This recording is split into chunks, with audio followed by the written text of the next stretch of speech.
Իսահակ Զեյնալյանն առաջադրվել է Սահմանադրական դատարանի դատավորի պաշտոնում։ Նիկոլ Փաշինյանը որոշում է ստորագրել։ Զեյնալյանը Երևանի ավականու անդամ է Հանրապետություն խմբակցությունից։ Նշենք, որ Սահմանադրական դատարանի դատավորի պաշտոնը թափուր է Վահե Գրիգորյանի լիազորությունները դադարեցնելուց հետո։ Նա մի հետ դատավոր է ընտրվել։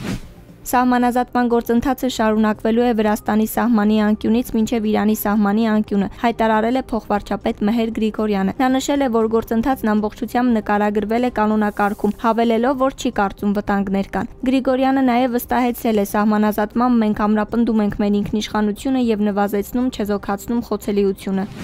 Բուդապեշտը խնդիր չի տեսնում Եվրամիության կողմից Հայաստանի զինված ուժերին 20 միլիոն եվրոյի ոչ մահաբեր օգնություն տրամադրելու հարցում, հայտարարել է Հունգարիայի արտգործնախարար Պետեյ Սիարտոն։ Սակայն իրենց դիրքորոշումն է, որ Բրյուսելը պետք է հավասարակշռված մոտեցում ցուցաբերի Հայաստանին ու Ադրբեջանին եւ նույնատիպ ոչ մահաբեր օգնություն հատկացվի նաեւ Բաքվին, հավելել է արտգործնախարարը։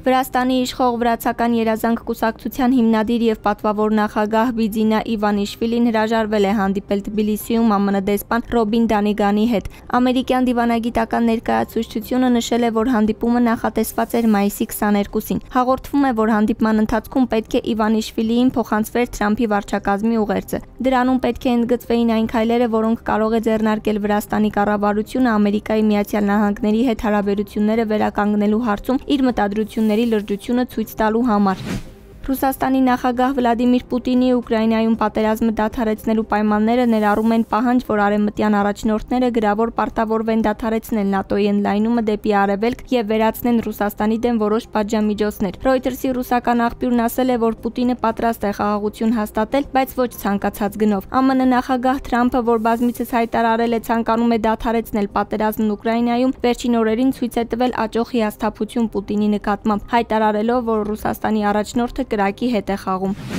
Մոսկվայի մի քանի օդանավակայաններում ավելի քան 60 չվերթ է չեղարկվել, 52-ը հետաձգվել է ավելի քան 2 ժամով։ Ավիաընկերությունների եւ օդանավակայանների ներկայացուցիչներն աշխատում են հետաձգված եւ չեղարկված չվերթների ուղևորների հետ, հայտնել է Ռոսավիացիան։ Միաժամանակ օդային տարածքի օգտագործման ժամանակավոր սահմանափակումների պատճառով մայիսի 28-ին 55 օդանավ ուղղորդվել է դեպի այլընտրանքային օդանավակայաններ։ Մոսկվայի բոլոր օդանավակայաններում սահմանափակումներն արդեն հանվել են։ Ամերիկացի միլիարդատեր Իլոն Մասկի SpaceX ընկերության Starship հրթիռը մայիսի 28-ին մեկնարկել է Թեխասի մեկնարկային հարթակից, սակայն շուրջ կես ժամ անց շեղվել է ուղուց եւ կորցրել կառավարումը, չիրականացնելով մի շարք կարևոր փորձարկումներ։ Սա դարձել է Մասկի Մարս մոլորակ մարդկանց ուղարկելու հավակնոտ ծրագրի համար հերթական տեխնիկական մարտահրավերը։ 122 մետրանոց հրթիռային համակարգն այս փորձարկման ընթացքում անցել է այն փուլը, որտեղ նախորդ երկու մեկնարկներն ավարտվել էին պայթյունով։ Սա Starship հրթիռի 9-րդ լիարժեք փորձարկումն էր 2023 թվականի ապրիլից ի վեր։